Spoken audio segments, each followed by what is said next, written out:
जी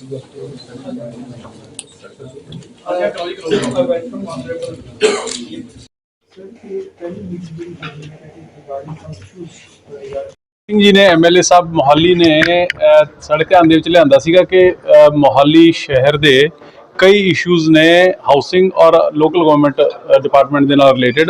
सो कल ही ਅਸੀਂ डिसाइड ਕੀਤਾ कि ਅੱਜ ਉਹਦੀ ਮੀਟਿੰਗ ਰੱਖੀ ਜਾਵੇ। ਅੱਜ ਸਾਡੇ ਹਾਊਸਿੰਗ ਦੇ ਲੋਕਲ ਗਵਰਨਮੈਂਟ ਦੇ ਡਿਪਟੀ ਕਮਿਸ਼ਨਰ ਸਾਹਿਬ ਸਾਰਿਆਂ ਨੇ ਅਸੀਂ ਜੁਆਇੰਟ ਮੀਟਿੰਗ ਕੀਤੀ ਹੈ ਔਰ ਕਈ ਵੱਡੇ ਅਹਿਮ ਇਸ਼ੂ ਸੀ ਜਿਹੜੇ MLA ਸਾਹਿਬ ਨੇ ਰੇਜ਼ ਕੀਤੇ ਨੇ ਉਹਨਾਂ ਦੇ ਉੱਪਰ ਅਸੀਂ ਫੈਸਲਾ ਲਿਆ ਹੈ, ਜਿਨ੍ਹਾਂ ਦੇ ਵਿੱਚ ਕੁਛ ਕੁ ਮੈਂ ਤੁਹਾਨੂੰ ਦੱਸਾਂਗਾ ਕਿ ਜਿਹੜੀਆਂ 7-8 ਰੋਡਸ ਨੇ ਜਿਹੜੀਆਂ ਜਿੱਥੇ ਬੋਟਲਨੈਕ ਬਣਦਾ ਛੋਟੀਆਂ ਨੇ ਉਹਨਾਂ ਨੂੰ ਚੌੜਾ ਕਰਨ ਦੀ ਲੋੜ ਹੈ।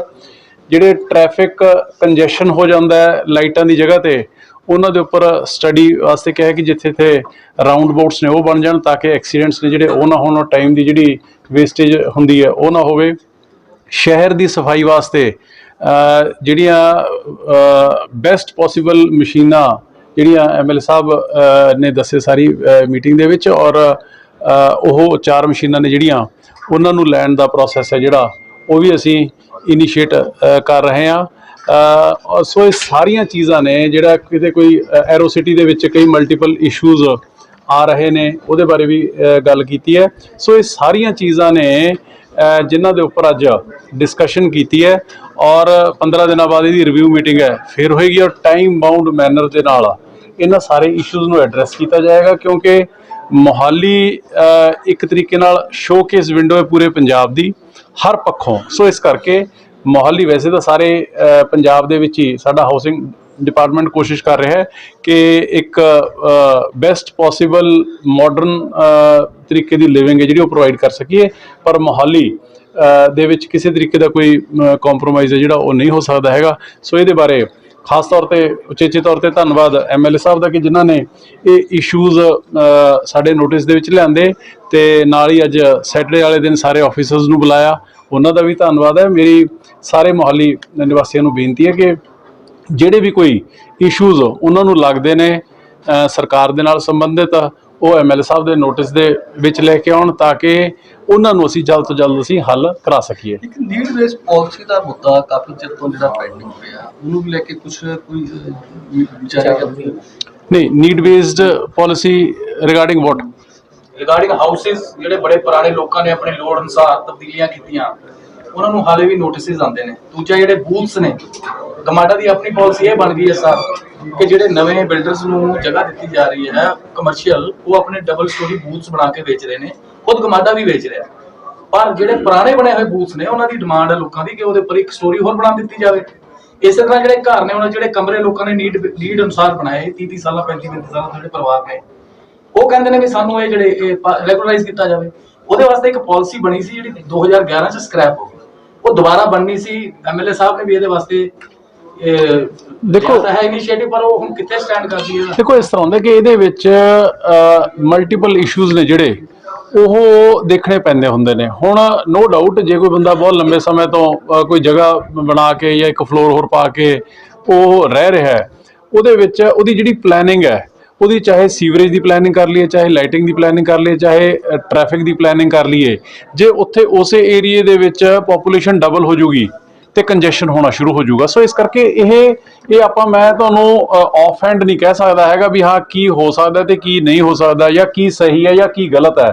ਸੋ ਇਹ ਜਿਹੜੇ ਇਸ਼ੂਜ਼ ਹੁੰਦੇ ਨੇ ਜੀ ਇਹਨਾਂ ਨੂੰ ਹੋਲਿਸਟਿਕ ਵਿਊ ਦੇ ਨਾਲ ਦੇਖਣਾ ਪੈਂਦਾ ਹੁੰਦਾ। ਸੋ ਇਸ ਤਰੀਕੇ ਦੀ ਜੇ ਕੋਈ ਇਸ਼ੂ ਹੈਗਾ MLA ਸਾਹਿਬ ਦੇ ਧਿਆਨ ਦੇ ਵਿੱਚ ਲੈ ਕੇ ਆਉਣ, ਸਾਡੇ ਡਿਪਾਰਟਮੈਂਟ ਦੇ ਧਿਆਨ 'ਚ ਲੈ ਕੇ ਜਿੱਥੇ ਜਿਹੜੀ ਚੀਜ਼ ਹੋ ਸਕਦੀ ਹੋਈ ਉਹ ਜ਼ਰੂਰ ਕੀਤੀ ਜਾਏਗੀ। ਪਰ ਇਹ ਨਹੀਂ ਆਪਾਂ ਕਰ ਸਕਦੇ ਹੈਗੇ ਕਿ ਆਪਾਂ ਕੋਈ ਇਹੋ ਜਿਹੀ ਪਾਲਿਸੀ ਬਣਾ ਦਈਏ, ਇਹੋ ਜਿਹੀ ਸਕੀਮ ਬਣਾ ਦਈਏ ਜਿਹਦੇ ਨਾਲ ਪ੍ਰੋਬਲਮ ਦਾ ਮੈਗਨੀਟਿਊਡ ਹੈ ਜਿਹੜਾ ਉਹ ਹੋਰ ਵੱਡਾ ਹੋ ਜੇ। ਸੋ ਇਸ ਕਰਕੇ ਇਹ ਜੇ ਕੋਈ ਇਸ ਤਰੀਕੇ ਦੀ ਪ੍ਰੋਬਲਮ ਸ਼ਹਿਰ ਦੇ ਵਿੱਚ ਆਉਂਦੀ ਹੈ ਜਿਹੜੀ ਕਿ ਜੈਨੂਇਨਲੀ ਰਿਜ਼ੋਲਵ ਕੀਤੀ ਜਾ ਸਕਦੀ ਹੈ ਉਹਨੂੰ ਜ਼ਰੂਰ ਉਹ ਕਰਾਂਗੇ। ਪਰ ਇਹਦੇ ਨਾਲ ਇੱਕ ਚੀਜ਼ ਮੈਂ ਹੋਰ ਵੀ ਕਹੂੰਗਾ ਕਿ ਜਿਵੇਂ ਹੁਣ ਪੰਜਾਬ ਦੇ ਵਿੱਚ ਕਲੋਨੀਆਂ ਦਾ ਇਸ਼ੂ ਹੋਇਆ, ਜਦੋਂ ਲੀਗਲ ਕਲੋਨੀਆਂ ਜਿਹੜੇ ਕੱਟਦੇ ਸੀਗੇ ਉਹ ਪਿੱਛੇ ਰਹਿ ਗਏ, ਇਲੀਗਲ ਵਾਲੇ ਰੈਗੂਲਰਾਈਜ਼ ਹੋ ਕੇ 14,000 ਕਲੋਨੀ ਬਣ ਗਈ।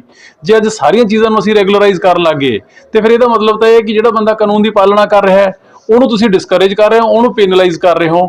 ਜਿਹੜਾ ਬੰਦਾ ਕਾਨੂੰਨ ਦੀ ਉਲੰਘਣਾ ਕਰ ਰਿਹਾ ਹੈ ਉਹਨੂੰ ਤੁਸੀਂ ਪ੍ਰਮੋਟ ਕਰ ਰਹੇ ਹੋ, ਉਹਨੂੰ ਥਾਪੀ ਦੇ ਰਹੇ ਹੋ। ਸੋ ਇਸ ਕਰਕੇ ਇਹ ਸਾਰੀਆਂ ਚੀਜ਼ਾਂ ਨੂੰ, ਇਹ ਠੀਕ ਹੈ ਕਿ ਇੱਕ ਇੰਡੀਵਿਜੂਅਲ ਦਾ ਆਪਦਾ ਇਸ਼ੂ ਹੋ ਸਕਦਾ, ਪਰ ਜਦੋਂ ਤੁਸੀਂ ਸਰਕਾਰ ਨੇ ਉਹਨੂੰ ਹਰ ਐਂਗਲ ਤੋਂ, ਹਰ ਪੱਖੋਂ ਦੇਖਣਾ ਹੁੰਦਾ, ਉਹਦੇ ਮੁਤਾਬਕ ਫੈਸਲਾ ਜਿਹੜਾ ਉਹ ਲਿਆ ਜਾਏਗਾ। ਜੇ ਕੋਈ ਇਸ ਤਰੀਕੇ ਦੀ ਕੋਈ ਜੈਨੂਇਨ ਪ੍ਰੋਬਲਮ ਕਿਸੇ ਪਾਸੇ ਹੈਗੀ ਤਾਂ ਉਹ ਦੱਸੋ, ਉਹਦੇ ਉੱਪਰ ਵਿਚਾਰ ਜਿਹੜਾ ਡਿਪਾਰਟਮੈਂਟ ਕਰੇਗਾ। ਮੋਹਾਲੀ ਨੂੰ ਤੁਸੀਂ ਸ਼ੋਕੇਸ ਦੇ ਕਿਸੇ ਤਰੀਕੇ ਨਾਲ ਕਹਿ ਕੇ ਸ਼ੋਕੇਸ ਦੇ ਤੱਤ ਤੇ ਪੇਸ਼ ਕੀਤਾ ਜਾਂਦਾ ਹੈ, ਲੇਕਿਨ ਮੋਹਾਲੀ ਦੀ ਇਤਰਾਜ਼ ਹੈ ਕਿ ਪਿਛਲੇ 10 ਜਾਂ 12 ਸਾਲਾਂ ਤੋਂ ਇੱਥੇ ਬੱਸ ਸਟੈਂਡ ਹੀ ਨਹੀਂ ਹੈਗਾ ਜੀ। ਉਹਦੇ ਬਾਰੇ ਵੀ ਵਿਚਾਰ ਹੈ ਜਿਹੜਾ ਹੋਇਆ ਹੈ, ਉਹਦੇ ਬਾਰੇ ਵੀ ਤੁਹਾਨੂੰ ਬੜੀ ਜਲਦੀ ਹੀ ਕੋਈ ਨਾ ਕੋਈ ਫੈਸਲਾ ਜਿਹੜਾ ਖੁਸ਼ਖਬਰੀ ਹੈ ਜਿਹੜੀ ਉਹ ਦੇਵਾਂਗੇ। ਕਈ ਇਸ਼ੂਜ਼ ਨੇ ਜੀ, ਉਹ ਤੁਹਾਨੂੰ ਦੱਸਿਆ ਨਾ ਜੀ ਕਿ ਦੇਖੋ ਪਿਛਲੀਆਂ ਸਰਕਾਰਾਂ ਦੇ ਵਿੱਚ ਮੈਂ ਇੱਕ ਚੀਜ਼ ਕਹੂੰਗਾ ਕਿ ਨੋ ਡਾਊਟ, ਚਲੋ ਮੈਂ ਨਹੀਂ ਕਹਿੰਦਾ ਕਿ ਵੀ ਸਾਰਾ ਕੁਝ ਹੀ ਗਲਤ ਹੋਇਆ, ਪਰ ਬਹੁਤ ਚੀਜ਼ਾਂ ਇਹੋ ਜਿਹੀਆਂ ਵੀ ਸੀਗੀਆਂ ਜਿਹਦੇ ਉੱਪਰ ਹੋਰ ਬੈਟਰ ਪਲੈਨਿੰਗ ਤੇ ਹੋਰ ਬੈਟਰ ਇੰਪਲੀਮੈਂਟੇਸ਼ਨ ਦੀ ਜਿਹੜੀ ਹੋ ਸਕਦੀ ਸੀਗੀ। ਸੋ ਉਹਨਾਂ ਹੀ ਜਿਹੜੇ ਲੂਜ਼ ਐਂਡਸ ਨੇ, ਜਿਹੜੀਆਂ ਕਮੀਆਂ ਨੇ, ਉਹਨਾਂ ਨੂੰ ਦੂਰ ਕਰਨ ਲੱਗਿਆ ਹੋਇਆ। ਸਰ ਜਿਹੜਾ 6 ਫੇਸ ਵਾਲਾ ਬੱਸ ਸਟੈਂਡ ਹੈ ਉਹ ਅੰਡਰ ਕੰਸਟਰਕਸ਼ਨ ਬਿਲਡਿੰਗ ਹੈ, ਕੋਰਟ ਕੇਸ ਚੱਲ ਰਿਹਾ ਤੇ ਮਗਰ ਉਹ ਇੱਕ ਵੱਡੀ ਹਾਦਸੇ ਨੂੰ ਨਿਯੋਤਾ ਦੇ ਰਿਹਾ ਕਿ 3 ਮੰਜ਼ਿਲਾ ਦਾ ਪਾਣੀ ਭਰਿਆ ਹੋਇਆ ਹੈ, ਸੜਕ ਦੇ ਆਸੇ ਪਾਸੇ ਧੱਸੀ ਜਾ ਰਹੀ ਹੈ, ਲੇਕਿਨ ਕੋਈ ਵੀ ਅਧਿਕਾਰੀ ਹੁੰਦਾ ਇਹ ਕਹਿ ਕੇ ਮਨਾ ਕਰਾ ਲੈਂਦਾ ਕਿ ਇਹ ਕੋਰਟ ਕੇਸ ਚੱਲ ਰਿਹਾ ਹੈ। ਨਹੀਂ ਸਰ, ਪਰ ਉਹਦੇ ਨਾਲ ਇੱਕ ਜਿਹੜੀ ਸੜਕ ਇੱਕ ਉਸ ਟਾਈਮ ਸੜਕ ਦੱਬ ਲਈ ਗਈ ਵੀ ਇੱਥੇ ਬਣ ਰਿਹਾ ਹਲੇ, ਉਹ ਸੜਕ ਤਾਂ ਗਮਾਡਾ ਦੀ ਸੀ, ਉਹ ਅੱਜ ਤੱਕ ਸੜਕ ਓਪਨ ਨਹੀਂ ਹੋ ਸਕੀ। ਬਹੁਤ ਕੰਜਰ ਦੱਬ ਕਿਹਨੇ ਲਈ ਉਹ? ਬਿਲਕੁਲ ਬੱਸ ਸਟੈਂਡ ਦੇ ਨਾਲ ਜਿਹੜੀ ਜਗ੍ਹਾ ਇੱਕ ਸੜਕ ਡਬਲ ਸੀਗੀ, ਉਹ ਸੜਕ ਅੱਜ ਵੀ ਉਹ ਬੱਸ ਸਟੈਂਡ ਦੇ ਅਧੀਨ ਹੀ, ਉਹ ਕੰਸਟਰਕਸ਼ਨ ਦੇ ਵੇਲੇ ਹੀ ਉਦੋਂ ਦੀ ਕਬਜ਼ੇ 'ਚ ਕੀਤੀ ਹੋਈ ਉਹਨਾਂ ਨੇ, ਉਹ ਅੱਜ ਤੱਕ ਨਹੀਂ ਖੁੱਲ ਸਕੀ ਸੜਕ। ਐਮਰਜੈਂਸੀ ਦਾ ਰੌਲਾ ਚੱਲ ਰਿਹਾ ਨਾ ਜੀ ਕੋਰਟ ਦੇ ਵਿੱਚ, ਉਹਦਾ ਅਜੇ ਕੋਈ ਇਲਾਜ ਨਹੀਂ ਹੋ ਸਕਦਾ। ਵੈਸੇ ਤਾਂ ਉਹਦੇ ਪੈਰਲਲ ਇੱਕ ਰੋਡ ਨਿਕਲੀ ਹੋਈ ਹੈ, ਚੱਲ ਰਹੀ ਹੈ ਡਬਲ ਰੋਡ, ਐਸੀ ਕੋਈ ਸਮੱਸਿਆ ਨਹੀਂ। ਅੰਦਰ ਵਾਲੀ ਰੋਡ ਦੀ ਗੱਲ ਕਰ ਰਿਹਾ ਮੈਂ ਅੰਦਰ ਵਾਲੀ ਰੋਡ ਆ, ਉੱਥੇ ਕੰਸਟਰਕਸ਼ਨ ਕਰਨ ਵਾਸਤੇ ਜ਼ਰੂਰ ਆਉਂਦੇ। ਸਾਹਿਬ ਇੱਕ ਸਤਿੰਦਰ ਜੈਨ ਦੀ ਇੱਕ ਵੀਡੀਓ ਵਾਇਰਲ ਹੋਈ ਆ, ਜਿਹਨੂੰ ਲੈ ਕੇ ਅੱਜ ਪ੍ਰੈਸ ਕਾਨਫਰੰਸ ਤੇ ਮਜੀਠੇ ਵੱਲੋਂ ਤੰਜ ਕਸੇ ਕਹਿੰਦੇ ਵੀ ਉਹਨਾਂ ਨੂੰ ਵੀਆਈਪੀ ਟ੍ਰੀਟਮੈਂਟ ਦਿੱਤਾ ਜਾਂਦਾ। ਦੇਖੀ ਕੀ ਵੀਡੀਓ ਮੈਂ ਨਹੀਂ ਦੇਖੀ ਜੀ, ਤੁਹਾਡੇ ਲਈ ਪਤਾ ਲੱਗ ਰਿਹਾ। ਹੁਣ ਪ੍ਰੈਸ ਕਾਨਫਰੰਸ ਕਰ ਰਹੇ ਨੇ ਵੀ ਉਹਦੇ ਵਿੱਚ ਲੈ ਕੇ ਇੱਕ ਵੀਡੀਓ ਵਾਇਰਲ ਹੋਈ ਆ ਵੀ ਉਹਨਾਂ ਨੂੰ ਵੀਆਈਪੀ ਟ੍ਰੀਟਮੈਂਟ ਦਿੱਤਾ ਜਾ ਰਿਹਾ, ਮਸਾਜ ਉਹ ਕੀਤੀ ਜਾ ਰਹੀ ਹੈ ਉੱਥੇ ਕਿਤੇ। ਪਤਾ ਨਹੀਂ, ਮੈਂ ਤਾਂ ਸਾਰੀ ਕੋਰਟ ਕੇਸ ਇਹ ਹੈ ਤੁਹਾਡੇ ਤੋਂ ਹੁਣ ਪਤਾ ਲੱਗ ਰਿਹਾ ਜੀ। ਕੁਝ ਜਿਹੜੀਆਂ ਜ਼ਮੀਨਾਂ ਐਕਵਾਇਰ ਹੁੰਦੀਆਂ ਗਮਾਡਾ, ਉਹਨਾਂ ਦੇ ਵਿੱਚ ਜਿਨ੍ਹਾਂ ਦੀ ਐਕੁਇਜ਼ੀਸ਼ਨ ਹੁੰਦੀ ਉਹਦੇ ਪੈਸੇ ਲੋਕਾਂ ਨੂੰ ਨਹੀਂ ਦਿੱਤੇ ਜਾਂਦੇ। ਇੱਕ ਤਾਜ਼ਾ ਕੇਸ ਹੋਇਆ, ਉਹਦੇ ਵਿੱਚ ਵੀ ਗਮਾਡਾ ਨੇ ਪੈਸੇ ਲੈ ਲਏ, ਬੰਦੇ ਨੇ ਕੋਰਟ 'ਚ ਕੇਸ ਪਾਇਆ, ਇਹਨਾਂ ਨੇ ਕੋਰਟ 'ਚ ਪੈਸੇ ਜਮ੍ਹਾਂ ਕਰਾਉਣ ਤੋਂ ਬਾਅਦ ਫਿਰ ਵਾਪਸ ਲੈ ਲਏ ਵੀ ਅਸੀਂ ਆਪ ਡਿਸਬਰਸ ਕਰਾਂਗੇ। ਉਹ ਡਿਸਬਰਸ ਨਹੀਂ ਹੋਏ, ਉਹ ਹੁਣ ਫਿਰ ਇਹਨਾਂ ਨੂੰ ਮਤਲਬ ਕਿ ਕੋਰਟ ਨੇ ਇੱਕ ਚੇਤਾਵਨੀ ਜਾਰੀ ਕੀਤੀ ਹੈ ਵੀ ਤੁਸੀਂ ਉਹਨਾਂ ਨੂੰ ਪੈਸੇ ਕਿਉਂ ਨਹੀਂ ਦੇ ਰਹੇ ਲੋਕਾਂ ਨੂੰ।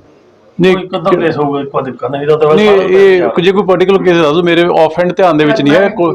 ਮੈਂ ਰਾਇਲ ਸਟੇਟ ਦੇ ਹਾਂਜੀ ਕੀ ਰਾਇਲ ਸਟੇਟ ਦਾ ਕੀ ਕੋਰਟ ਨੇ ਆਰਡਰ ਕੀਤੇ ਨੇ ਕਿ ਸੀਆਈ ਗਵਾਡਾ ਦੇ ਖਿਲਾਫ ਕਾਨੂੰਨੀ ਕਾਰਵਾਈ ਵਾਲੀ ਕ੍ਰਿਮੀਨਲ ਕਾਰਵਾਈ ਨੂੰ ਉਹਦੇ ਅਮਲ 'ਚ ਲਿਆਂਦਾ ਹੈ। ਕਦੋਂ ਹੋਏ ਨਹੀਂ ਆਰਡਰ ਹੈ? ਇਹ ਪਰਸੋਂ ਹੈ। ਨਹੀਂ, ਪਰ ਪਰਸੋਂ ਆਰਡਰ ਪੜ੍ਹ ਕੇ ਤੁਹਾਨੂੰ ਦੱਸ ਸਕੂਗਾ ਜੇ ਆਫ ਹੈਂਡ ਧਿਆਨ ਦੇ ਵਿੱਚ ਨਹੀਂ ਹੈ। ਅੱਛਾ, ਲੋਕਾਂ ਨੂੰ ਕੋਈ ਰਾਹਤ ਮਿਲਣ ਵਾਲੀ ਹੈ? ਲੱਗਦਾ ਕਿ ਕਿਸਾਨਾਂ ਨਾਲ ਕੋਈ ਗੱਲਬਾਤ ਚੱਲਦੀ ਹੈ ਕਿ ਉਹ ਤਾਂ ਕਿ ਧਰਨੇ ਚੱਕ ਲੈਣ, ਕਿਉਂਕਿ ਲੋਕ ਹੁਣ ਜ਼ਿਆਦਾ ਅਗਰੇਸਰ ਨਜ਼ਰ ਆਉਂਦੇ ਨੇ ਕਿ ਕਿਸਾਨ ਜ਼ਬਰਦਸਤੀ ਰਸਤਾ ਰੋਕੀ ਬੈਠੇ ਨੇ। ਸਾਰੇ ਪੰਜਾਬ ਦੇ ਵਿੱਚ ਗੱਲ ਕਰਦੇ ਹੋ? ਦੇਖੋ ਇਸ ਤਰ੍ਹਾਂ ਕਿ ਕੱਲ ਇਹਦੇ ਬਾਰੇ ਸੀਐਮ ਸਾਹਿਬ ਨੇ ਵੀ ਗੱਲ ਕੀਤੀ ਹੈ। ਮੇਰੀ ਜੋ ਸੀਐਮ ਸਾਹਿਬ ਨੇ ਕਿਹਾ ਹੈ ਉਹ ਪਿਛਲੇ 7 ਮਹੀਨਿਆਂ ਦੀ ਜੇ ਆਪਾਂ ਗੱਲ ਕਰ ਲਈਏ ਤੇ ਮੇਰੇ ਖਿਆਲ ਦੇ ਵਿੱਚ ਇਹੋ ਜੀ ਕੋਈ ਮਸਲਾ, ਚਾਹੇ ਸਿੱਧੀ ਬਿਜਾਈ ਦੇ ਪੈਸੇ ਦੀ ਗੱਲ ਕਰ ਲਈ, ਚਾਹੇ ਮੂੰਗੀ ਵਾਲੇ ਪੈਸੇ ਦੀ ਗੱਲ ਕਰ ਲਈ, ਚਾਹੇ ਗੰਨੇ ਦਾ ਰੇਟ ਜਿਹੜਾ ਅੱਜ ਤੋਂ 7 ਮਹੀਨੇ ਪਹਿਲਾਂ ਸਾਰੇ ਮੁਲਕ ਦੇ ਵਿੱਚੋਂ, ਪੰਜਾਬ ਦੇ ਵਿੱਚ ਸਾਰਿਆਂ ਨਾਲੋਂ ਘੱਟ ਸੀਗਾ, ਅੱਜ ਸਾਰੇ ਮੁਲਕ ਦੇ ਵਿੱਚੋਂ ਵੱਧ ਰੇਟ ਹੈ ਜਿਹੜਾ ਉਹ ਮਿਲਣਾ ਸ਼ੁਰੂ ਹੋ ਗਿਆ।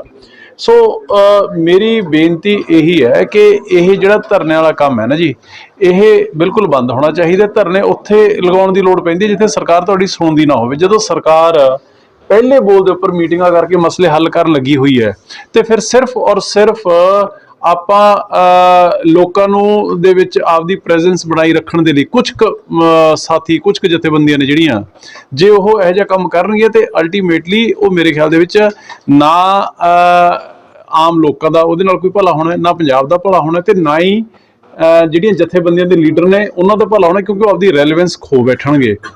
ਸੋ ਇਸ ਕਰਕੇ ਇਹਦੇ ਉੱਪਰ, ਔਰ ਜੇ ਤੁਸੀਂ ਆਮ ਜਾ ਕੇ ਕਿਸਾਨਾਂ ਨਾਲ ਗੱਲ ਕਰ ਲਓਗੇ ਨਾ ਜੀ, ਉਹ ਤਾਂ ਇਸੇ ਗੱਲ ਦੇ ਵਿੱਚ ਬਾਗੋ ਬਾਗ ਨੇ ਜੀ ਕਿ ਜਿੰਨੇ ਅੱਜ ਇਸ ਵਾਰੀ ਝੋਨੇ ਦੇ ਸਮੇਂ 24 ਘੰਟੇ ਬਿਜਲੀਆਂ ਜਿਹੜੀ ਮਿਲੀਆਂ ਨੇ, ਜਿਸ ਤਰੀਕੇ ਦੇ ਨਾਲ ਹੁਣ ਫਸਲ ਚੱਕੀ ਗਈ ਹੈ, ਫਸਲ ਜਾਂਦੀ ਮਗਰੋਂ ਸੀ, ਬੋਲੀ ਪਹਿਲਾਂ ਹੋ ਜਾਂਦੀ ਸੀ, ਅਗਲੇ ਦਿਨ ਪੇਮੈਂਟ ਪੈ ਜਾਂਦੀ ਹੈ। ਸੋ ਇਹ ਇੱਕ ਬਹੁਤ ਵੱਡੇ ਪੱਧਰ ਦੇ ਉੱਪਰ ਕੰਮ ਜਿਹੜੇ ਸਰਕਾਰ ਕਰ ਰਹੀ ਹੈ, ਪਰ ਲੋਕਾਂ ਨੂੰ ਇਨਕਨਵੀਨੀਅੰਸ ਕਰਕੇ ਕੁਝ ਨਾ, ਇਹੀ ਬੇਨਤੀ ਹੈ ਕਿ ਇਸ ਕੰਮ ਤੋਂ ਹੁਣ ਇਹਦੇ ਨਾਲ, ਇਹਨਾਂ ਧਰਨਿਆਂ ਦੇ ਨਾਲ ਹੁਣ ਅਲਟੀਮੇਟਲੀ ਨੁਕਸਾਨ ਦੇਖੋ ਕਿੰਨਾ ਹੋ ਰਿਹਾ ਹੈ। ਜਿੰਨੀ ਇਨਵੈਸਟਮੈਂਟ ਹੈ ਉਹ ਸਾਰੀ ਦੀ ਸਾਰੀ ਪੰਜਾਬ ਦੇ ਵਿੱਚੋਂ ਆਉਣੋਂ ਗਰੇਜ਼ ਕਰ ਰਹੀ ਹੈ ਕਿ ਜੀ ਇੱਥੇ ਤਾਂ ਧਰਨੇ ਲੱਗੇ ਰਹਿੰਦੇ ਨੇ ਹਰ ਟਾਈਮ। ਆ ਪਿਛਲੇ ਦਿਨਾਂ ਦੇ ਵਿੱਚ ਜਿਹੜੀ ਡਿਸਟਿਲਰੀ ਦੇ ਬਾਹਰ ਧਰਨਾ ਲੱਗਿਆ ਹੋਇਆ ਸੀ, ਕਿਸਾਨ ਜਥੇਬੰਦੀਆਂ ਦੇ ਕੁਝ ਲੀਡਰਾਂ ਨੇ ਲਾਇਆ ਹੋਇਆ ਸੀਗਾ। ਉਹਨਾਂ ਦੀ ਫੈਕਟਰੀ ਬੰਦ ਰਹੀ। ਉਹਨਾਂ ਨੇ ਹਾਈ ਕੋਰਟ ਦੇ ਵਿੱਚ ਚਲੇ ਗਏ ਕਿ ਸਾਡਾ ਇੰਨਾ ਨੁਕਸਾਨ ਹੋ ਗਿਆ। ਹਾਈ ਕੋਰਟ ਨੇ ਉਹ 5 ਕਰੋੜ ਰੁਪਏ ਜਿਹੜਾ ਉਹ ਪੰਜਾਬ ਨੂੰ ਜੁਰਮਾਨਾ ਪਤਾ ਕਿ ਤੁਸੀਂ ਇਹਨਾਂ ਨੂੰ ਪੇ ਕਰੋ। ਹੁਣ ਮੈਨੂੰ ਤੁਸੀਂ ਗੱਲ ਦੱਸੋ ਕਿ ਉਹ 5 ਕਰੋੜ ਰੁਪਇਆ ਪੰਜਾਬ ਸਰਕਾਰ ਕੋਲੇ, ਸਾਡੇ ਕੋਲ ਕਿਹੜਾ ਨੋਟਾਂ ਦੀ ਮਸ਼ੀਨ ਲੱਗੀ ਹੈ ਕਿ ਅਸੀਂ ਨੋਟ ਛਾਪੀਏ ਤੇ ਉਹਨਾਂ ਨੂੰ ਦੇ ਦਈਏ? ਉਹ ਅਲਟੀਮੇਟਲੀ ਬੋਝ ਕਿਤੇ ਪਊਗਾ? ਉਹ ਆਮ ਉਹਨਾਂ ਲੋਕਾਂ ਦੇ ਉੱਪਰ ਪਊਗਾ ਜਿਹੜੇ ਕੋਈ ਚਾਹੇ ਟਰੈਕਟਰ ਦੇ ਉੱਪਰ ਡਰਾਈਵਰੀ ਕਰਦਾ, ਚਾਹੇ ਕੋਈ ਕਿਤੇ ਵਿਚਾਰਾ ਸੇਲਜ਼ਮੈਨ ਹੀ ਕਰ ਰਿਹਾ ਹੈ, ਜਿਹੜੇ ਆਪਦੀ 10 15 12 ਹਜ਼ਾਰ ਦੀ ਕਮਾਈ ਦੇ ਨਾਲ ਜਿਹੜੇ ਟੁੱਥਪੇਸਟ ਜੇ ਖਰੀਦਦੇ ਨੇ, ਜੇ ਬ੍ਰਸ਼ ਖਰੀਦਦੇ ਨੇ ਤੇ ਉਹਦੇ ਉੱਪਰ ਵੀ ਟੈਕਸ ਦਿੰਦੇ ਨੇ, ਇਹ ਬੋਝ ਉਹਨਾਂ ਦੇ ਉੱਪਰ ਪਊਗਾ।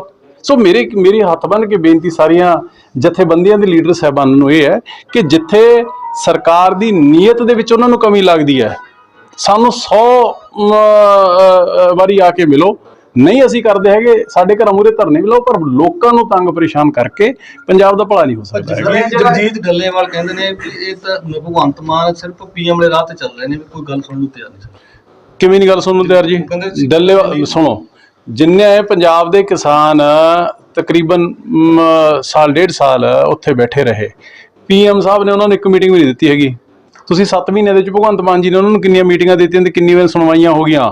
ਹੁਣ ਜੇ ਡਿਮਾਂਡਾਂ ਹੀ 65 66 ਹੋਣ, ਜਿਹਦੇ ਵਿੱਚ 90% ਡਿਮਾਂਡਾਂ ਦਾ ਕਿਸਾਨੀ ਨਾਲ ਲਿੰਕ ਹੀ ਕੋਈ ਨਾ ਹੋਵੇ, ਠੀਕ ਹੈ ਨਾ, ਤੇ ਉਹਨਾਂ ਦੇ ਨਾਲ ਤਾਂ ਉਹਨਾਂ ਤੋਂ ਕੋਈ ਲਿੰਕ ਨਹੀਂ ਨਾ ਹੋਣਾ ਚਾਹੀਦਾ ਹੈਗਾ। ਸੋ ਮੈਕਸਿਮਮ ਗੱਲਾਂ ਨੇ ਜਿਹੜੀਆਂ ਉਹ ਉਹਨਾਂ ਦੀਆਂ ਮੰਨੀਆਂ ਜਾ ਚੁੱਕੀਆਂ ਨੇ, ਹੋਰ ਵੀ ਨੇ ਜਿਹੜੀਆਂ ਉਹ ਮੰਨੀਆਂ ਜਾਣਗੀਆਂ, ਜਿਹੜੀਆਂ ਜਾਇਜ਼ ਹੋਣਗੀਆਂ।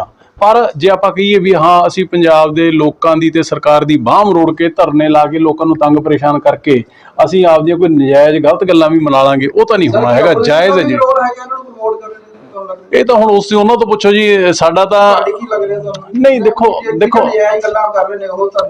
ਹੁਣ ਮੇਰੀ ਗੱਲ ਸੁਣੋ ਇੱਕ ਮਿੰਟ। ਜਿਹੜੇ ਅੱਜ ਕਹਿ ਰਹੇ ਨੇ ਉਹਨਾਂ ਦੇ ਹੱਕ 'ਚ ਹਾਂ ਦਾ ਨਾਅਰਾ ਮਾਰ ਰਹੇ ਨੇ, ਉਹ ਚਾਹੇ 10 ਸਾਲ ਅਕਾਲੀ ਦਲ ਰਹਿ ਗਏ, ਚਾਹੇ 5 ਸਾਲ ਕਾਂਗਰਸ ਵਾਲੇ ਰਹਿ ਗਏ, ਉਹਨਾਂ ਤੋਂ ਮਸਲੇ ਕਿਉਂ ਨਾ ਹੱਲ ਹੋਏ ਜੀ? ਉਹਨਾਂ ਤੋਂ ਸਿੱਧੀ ਬਿਜਾਈ ਦਾ ਪੈਸਾ ਕਿਉਂ ਨਾ ਦਿੱਤਾ ਗਿਆ? ਉਹਨਾਂ ਤੋਂ ਮੂੰਗੀ MSP ਤੇ ਕਿਉਂ ਨਾ ਖਰੀਦੀ ਗਈ ਹੈਗੀ? ਉਹਨਾਂ ਤੋਂ ਗੰਨੇ ਦੇ ਰੇਟ ਸਭ ਤੋਂ ਘੱਟ ਉਹਨਾਂ ਨੇ ਕਿਉਂ ਰੱਖੇ? ਸਭ ਤੋਂ ਵੱਧ ਕਿਉਂ ਨਾ ਕੀਤੇ ਗਏ? ਉਦੋਂ ਡੱਕਾ ਤੋੜਿਆ ਨਹੀਂ ਹੈਗਾ ਉਹਨਾਂ ਨੇ, ਤੇ ਹੁਣ ਅੱਗ 'ਚ ਤੇਲ ਪਾਉਣ ਵਾਲਾ ਕੰਮ ਕਰ ਰਹੇ ਨੇ। ਸੋ ਇਹੋ ਜਿਹੀਆਂ ਗੱਲਾਂ ਤੋਂ ਉਹਨਾਂ ਨੂੰ ਅੰਗਰੇਜ਼ ਕਰਨਾ ਚਾਹੀਦਾ।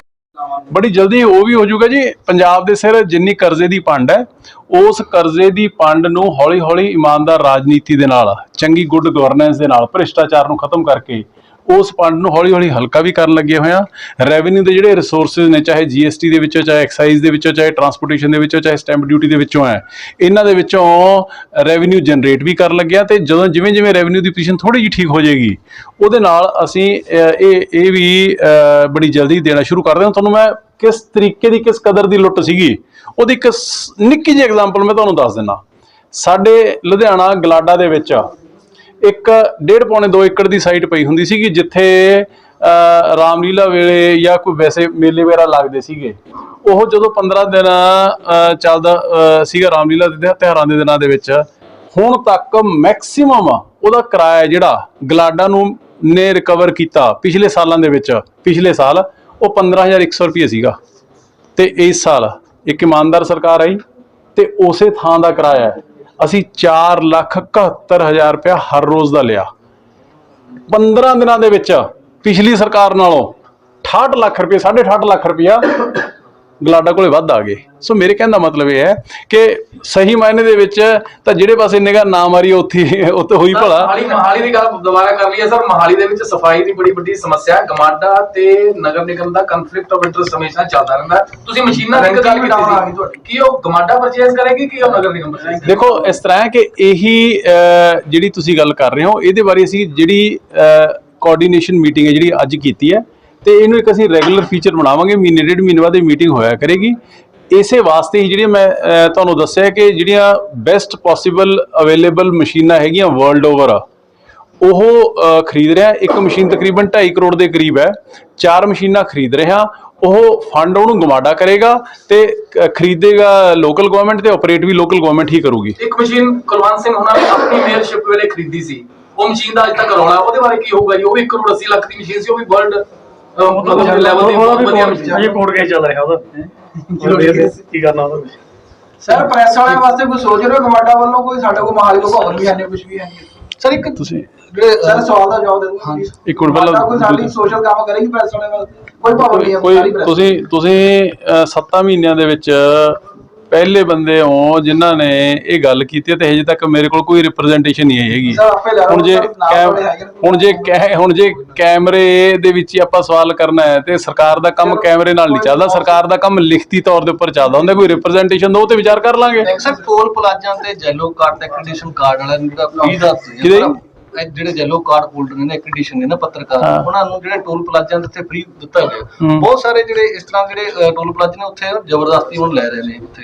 ਨਹੀਂ ਜੇ ਕੋਈ ਐਜੀ ਕਿਸੇ ਪਾਰਟਿਕੂਲਰ ਮੇਰੀ ਗੱਲ ਸਮਝੋ ਇਹ ਵੀ ਗੱਲ ਤੁਸੀਂ ਪਹਿਲੇ ਬੰਦੇ ਜਿਹੜੇ ਧਿਆਨ ਚ ਲਿਆ ਰਹੇ ਹੋ, ਇਹ ਜੀ ਕੋਈ ਗੱਲ ਹੈਗੀ ਤੁਸੀਂ ਮੇਰੇ ਕੋਲ ਰਿਪਰੈਜ਼ੈਂਟੇਸ਼ਨ ਭੇਜੋ ਕਿਸੇ ਪਾਰਟਿਕੂਲਰ ਟੋਲ ਪਲਾਜ਼ੇ ਦੀ ਜੇ ਕੰਪਲੇਂਟ ਹੈ। ਵਾਲੇ ਜਿਹੜੇ ਹੈਗੇ ਨਾ ਉਹ ਲੈਂਦੇ ਨੇ। ਨਹੀਂ ਐਗਜ਼ੈਂਪਟਡ ਹੈ, ਸੁਣੋ ਐਗਜ਼ੈਂਪਟਡ ਹੈ। ਨਹੀਂ ਉਹ ਐਗਜ਼ੈਂਪਟ ਨਹੀਂ ਕਰਦੇ ਐਨਐਚਏ ਵਾਲੇ। ਨਹੀਂ ਉਹ ਵੈਸੇ ਮੇਰੀ ਗੱਲ ਨਹੀਂ ਸਮਝੇ ਤੁਸੀਂ। ਵੈਸੇ ਐਗਜ਼ੈਂਪਟਡ ਵੈਸੇ ਮੈਂਡੇਟਡ ਤੁਹਾਨੂੰ ਐਗਜ਼ੈਂਪਟਡ ਹੋ, ਠੀਕ ਹੈ। ਫਿਰ ਜੇ ਲੈਂਦੇ ਨੇ ਤਾਂ ਤੁਸੀਂ ਮੈਨੂੰ ਰਿਪਰੈਜ਼ੈਂਟੇਸ਼ਨ ਭੇਜੋ ਕਿ ਫਲਾਣਾ ਟੋਲ ਹੈ ਜਿਹੜਾ ਉਹ ਇਹ ਚਾਰਜ ਕਰ ਰਿਹਾ, ਮੈਂ ਕੰਸਰਨ ਮਿਨਿਸਟਰ ਸਾਹਿਬ ਨੂੰ PWD ਦੇ ਅੰਡਰ ਆਉਂਦੇ ਨੇ, ਮੈਂ ਉਹਨਾਂ ਕੋਲ ਭੇਜੂਗਾ। ਇਹ ਅਸੀਂ ਤਾਂ ਜਿਹੜੇ ਟੋਲ ਪਲਾਜ਼ੇ ਜਿਨ੍ਹਾਂ ਦੀ ਟੈਨਿਓਰ ਖਤਮ ਹੋ ਚੁੱਕੀ ਸੀਗੀ ਸਾਰੇ ਪੰਜਾਬ ਨੂੰ ਜਿਹੜੇ ਲੁੱਟਣ ਲੱਗੇ ਹੋਏ ਸੀਗੇ, ਮਾਨ ਸਾਹਿਬ ਨੇ ਤਾਂ ਉਹ ਕਿੰਨੇ ਬੰਦ ਕਰਾਤੇ ਤੇ ਅੱਗੇ ਕਿੰਨੇ ਹੋਰ ਬੰਦ ਹੋ ਜਾਣੇ ਜਿਹਨਾਂ ਦਾ ਟਾਈਮ ਪੂਰਾ ਹੋ ਚੁੱਕਿਆ। ਸਰਕਾਰ ਮੌਕੇ ਡੀਸੀਆਂ ਨੂੰ ਉਹਨਾਂ ਨੇ ਲਿਖ ਕੇ ਭੇਜਿਆ ਸੀ ਵੀ ਡੀਸੀ ਆਪਣੇ ਪੱਧਰ ਤੇ ਚੈੱਕ ਕਰ ਲੈਣ, ਜੇਕਰ ਇਸ ਤਰ੍ਹਾਂ ਪੱਤਰਕਾਰ ਨਾਲ ਜਿਸ ਤਰ੍ਹਾਂ ਵਧੀਕੀ ਹੁੰਦੀ ਆ ਉਹ ਵੀ ਉਹ ਉੱਥੇ ਜਿਹੜਾ ਟੋਲ ਪਲਾਜ਼ਾ ਤੇ ਉਹ ਦੇ ਸਕਦੇ ਨੇ। ਕੋਈ ਇਸ ਤਰ੍ਹਾਂ ਦਾ ਜੇ ਤੁਸੀਂ ਕਰ ਸਕੋ ਜ਼ਿਆਦਾ ਬੈਟਰ। ਦੇਖੋ ਇਸ ਤਰ੍ਹਾਂ ਹੈ ਕਿ ਕਈ ਵਾਰੀ ਨਾ ਜਿਹੜੇ ਲੀਡਰ ਹੁੰਦੇ ਨੇ ਨਾ ਇਹੋ ਜੀ ਗੱਲ ਗਵਾਰਾ ਛੱਡ ਦਿੰਦੇ ਨੇ, ਗੱਡੇ ਨਾਲ ਕੱਟਾ ਬੰਨ ਦਿੰਦੇ ਨੇ, ਜਿਹੜਾ ਕਿ ਪੋਸੀਬਲ ਨਹੀਂ ਹੈ। ਹੁਣ ਤੁਸੀਂ ਇੱਕ ਥਾਂ ਤੋਂ ਦੂਜੀ ਥਾਂ ਜਾ ਰਹੇ ਹੋ, ਤੁਹਾਡੇ ਤੋਂ ਟੋਲ ਲੈ ਲਿਆ ਤੇ ਡੀਸੀ ਉੱਥੇ ਟੋਲ ਤੇ ਕਿਵੇਂ ਪਹੁੰਚੂਗਾ ਜੀ? ਪ੍ਰੈਕਟੀਕਲ ਹੈ। ਮੇਰੇ ਕਹਿਣ ਦਾ ਮਤਲਬ ਮੈਂ ਪ੍ਰੈਕਟੀਕਲ ਗੱਲ ਕਰ ਰਿਹਾ, ਮੇਰੀ ਗੱਲ ਨਹੀਂ ਸਮਝੋ। ਮੇਰੇ ਕੋਲ ਗੋਲ ਗੱਲਾਂ ਤਾਂ ਹੈ ਨਹੀਂਗਾ, ਮੈਂ ਤੁਹਾਡੇ ਨਾਲ ਸਪਸ਼ਟ ਗੱਲ ਕਰ ਰਿਹਾ ਵੀ ਤੁਹਾਨੂੰ ਜੇ ਕੋਈ ਕਿਸੇ ਵੀ ਪੱਖੋਂ ਕੋਈ ਬੰਦਾ ਪਾਲਿਸੀ ਦੇ ਰੂਲ ਦੇ ਅਗੇਂਸਟ ਜਾ ਕੇ ਤੁਹਾਡੇ ਤੋਂ ਚਾਰਜ ਕਰ ਰਿਹਾ ਹੈ, ਤੁਸੀਂ ਸਾਨੂੰ ਲਿਖ ਕੇ ਭੇਜੋ, ਅਸੀਂ ਉਹਦੇ ਖਿਲਾਫ ਐਕਸ਼ਨ ਲਵਾਂਗੇ। Thank you sir so much.